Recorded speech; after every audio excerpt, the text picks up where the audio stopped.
Breaking, y'all. Hold on to your tea because the most jaw-dropping, head-spinning scandal to ever hit Love and Hip Hop Atlanta just flipped the script in ways nobody saw coming. What if I told you that Rasheeda and Kirk Frost's son Yez there? Son walked away completely free after a controversy so wild it makes every cheating scandal. Reality TV meltdown and messy fight on the show look like a backyard barbecue. You'd probably think the internet would be lighting pitchforks, lawyers would be sweating, and tabloids would be feasting, right? Well, not exactly. Somehow, this kid dodged a legal storm that would have crushed a regular Atlanta resident faster than a viral TikTok trend. Was it celebrity privilege? Secret connections, courtroom miracles straight out of a Tyler Perry flick. Or maybe, just maybe, the receipts are deeper, darker, and more explosive than anyone wants to admit. Today, we're peeling back every layer of this insane story: texts, leaked reports, anonymous sources, and yes, all the chaos the media conveniently glossed over. Buckle up, because by the end of this, you're going to question everything you thought you knew about fame, family, and the so-called justice system. Are you ready to dive into the scandal that's got Atlanta gasping and the internet in full meltdown mode? Let's go, y'all. If you thought reality television had shown you everything, think again. Because the Frost family just threw the entire Love and Hip Hop Atlanta universe into chaos. And the shockwave didn't come from another cheating scandal or some messy public feud. It came from their son, Karost Frost, who somehow managed to walk free after an incident that could have destroyed any ordinary young man's life in a matter of hours. Imagine the headlines, the social media outrage, the TMZ posts exploding with speculation and outrage. And then imagine it all colliding into one moment where the court basically said, "Case closed, go home." But how did a teenager end up in the eye of such a storm? And why did the world feel like it had been watching a scandal unfold in slow motion for months before the verdict even dropped? This is not your typical reality TV storyline. This is the kind of real-life drama that seems ripped from a Tyler Perry movie with all the tension, emotional breakdowns, and courtroom suspense you could possibly imagine. Karost Frost is not just any kid. He grew up surrounded by cameras, scrutiny, and the constant pressure of being the offspring of Rasheeda and Kirk Frost, two of the most watched and dissected figures in reality television. Rasheeda, the fashion mogul, entrepreneur, and social media queen, is known for her calculated public persona and ability to clap back at trolls with the precision of a seasoned lawyer. Kirk Frost, infamous for his very public relationship controversies, has been in more headlines for cheating scandals and reality TV feuds than most people see in a lifetime. Together, they have built a brand that thrives on drama, attention, and the curated chaos of their lives. But when the situation escalates to a violent incident involving their own child, suddenly fame and money are put to the ultimate test. Growing up in such a household means every move Karost makes is scrutinized, every misstep amplified, and every rumor becomes a trending topic overnight. The pressure is relentless, and the stakes are unimaginably high when the law, public opinion, and celebrity collide. The incident that put him under the microscope was not a simple misunderstanding. It involved confrontations, threats, and an escalation that would terrify anyone, no matter their upbringing. Sources who cannot be named have described the alleged situation as chaotic, tense, and violent, suggesting that what actually happened was a combination of instinct, fear, and split-second decision-making rather than premeditated malice.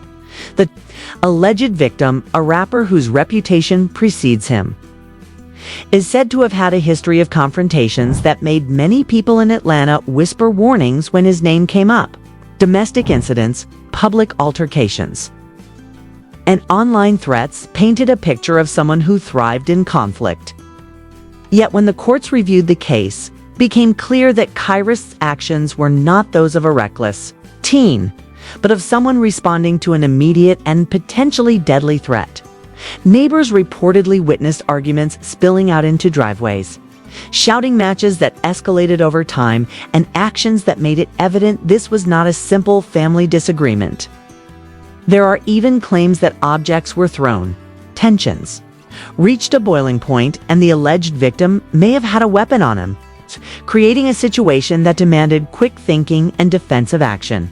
The Frost family, accustomed to handling media scrutiny, immediately became the subject of endless speculation, with fans and critics alike debating whether fame and wealth had shielded Karost from the consequences that any ordinary young man might have faced.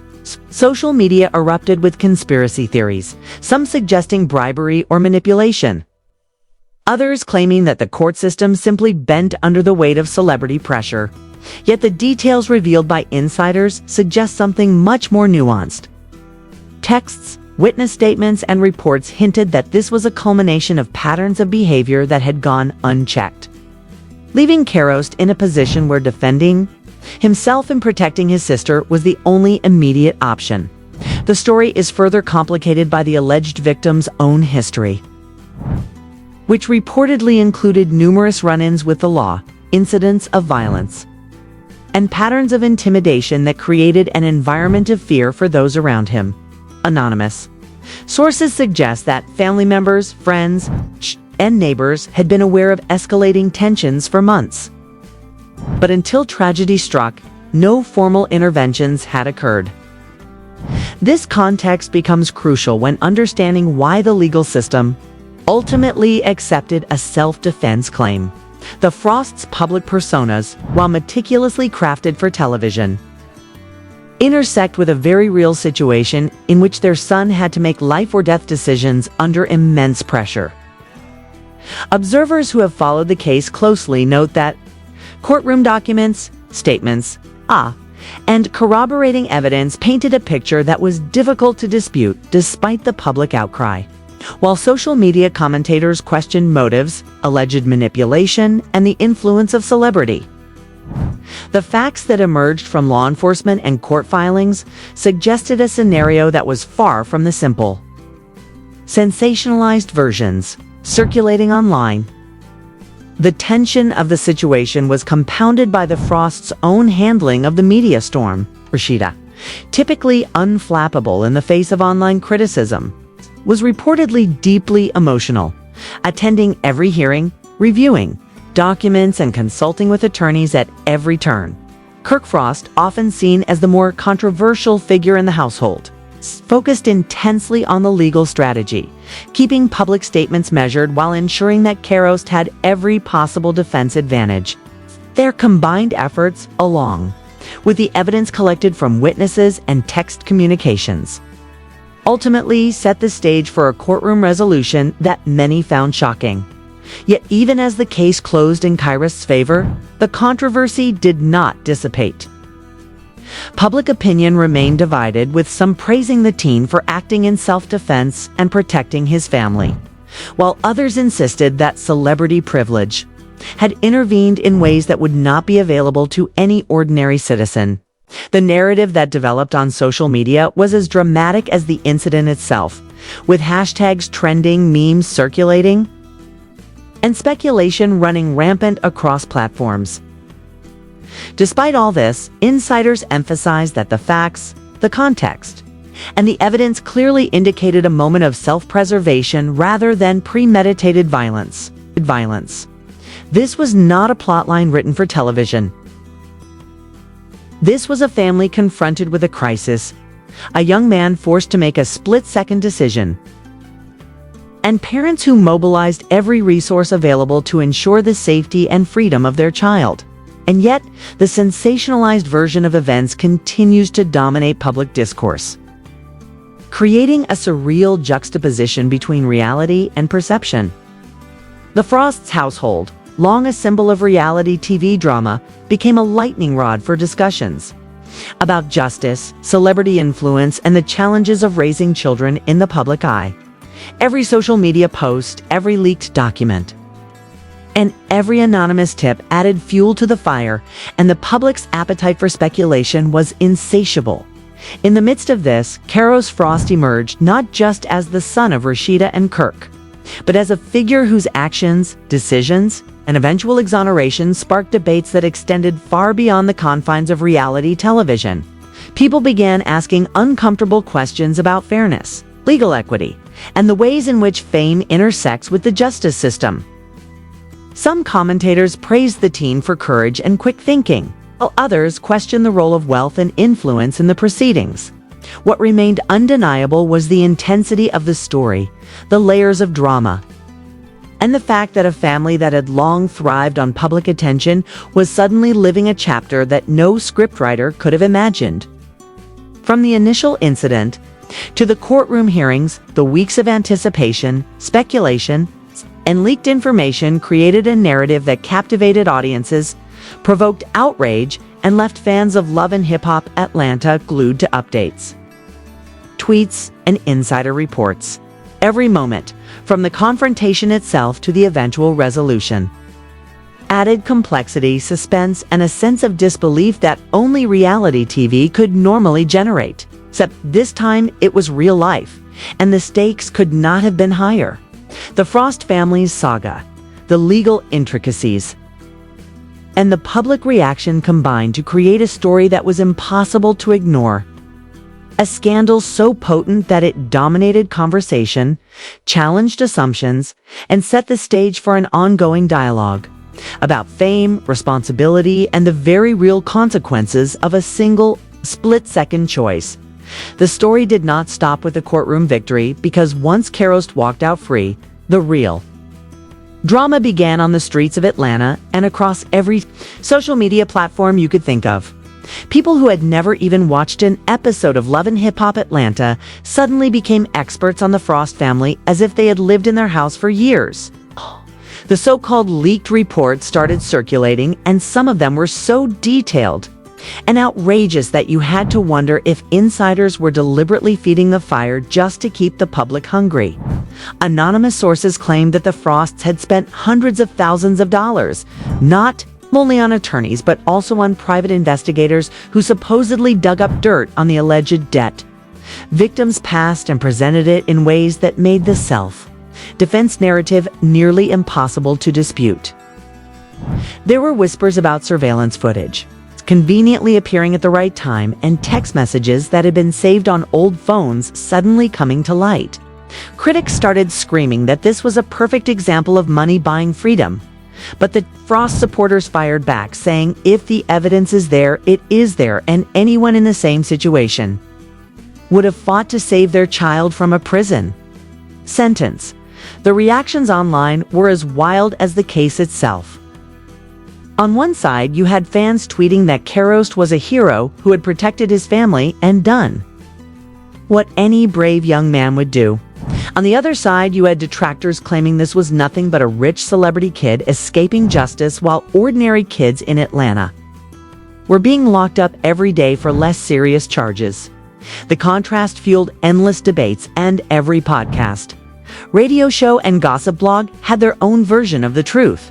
One Atlanta-based blog even claimed they had obtained emails between prosecutors that showed hesitation about pursuing the case too aggressively out of fear of public backlash if a beloved television family was dragged through the mud.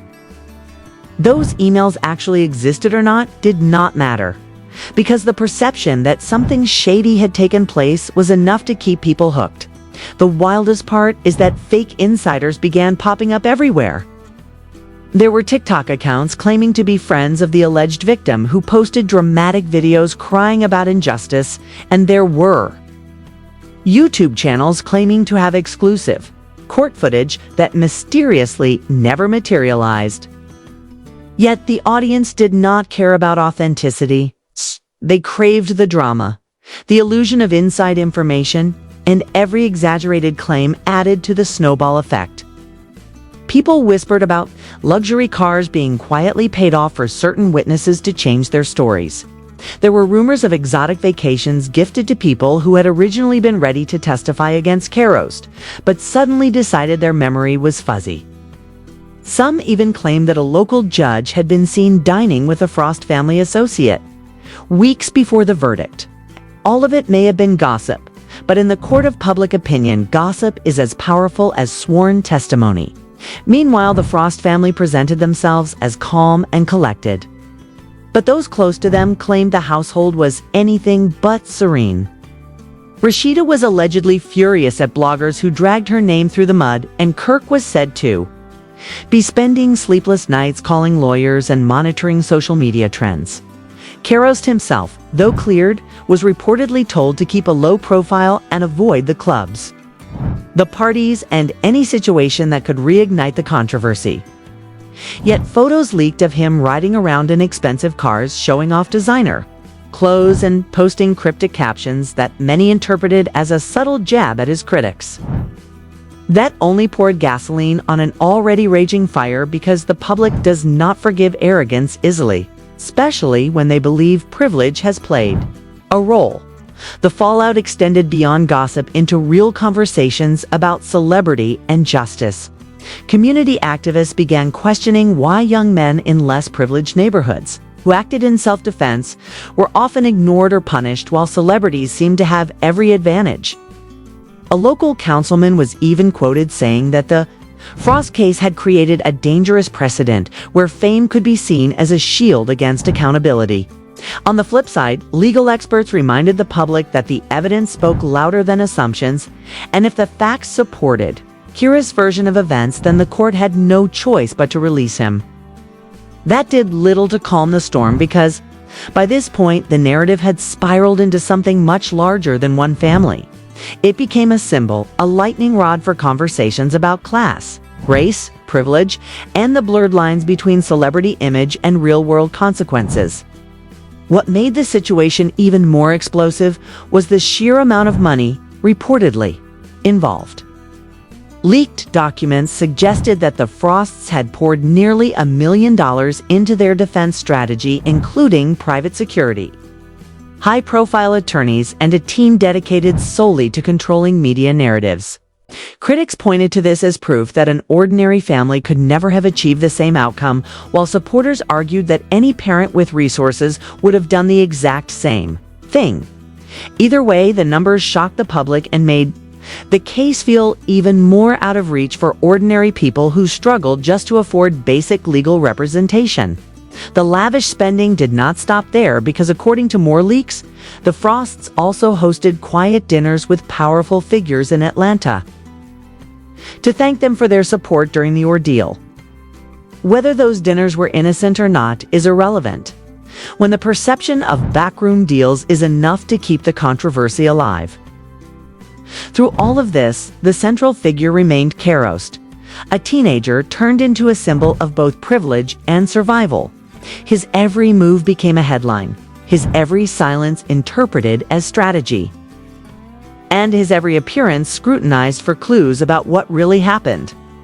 The public was divided, emotions ran high, and the story seemed to grow bigger with every passing week, as if reality itself could not contain the sheer weight of the scandal.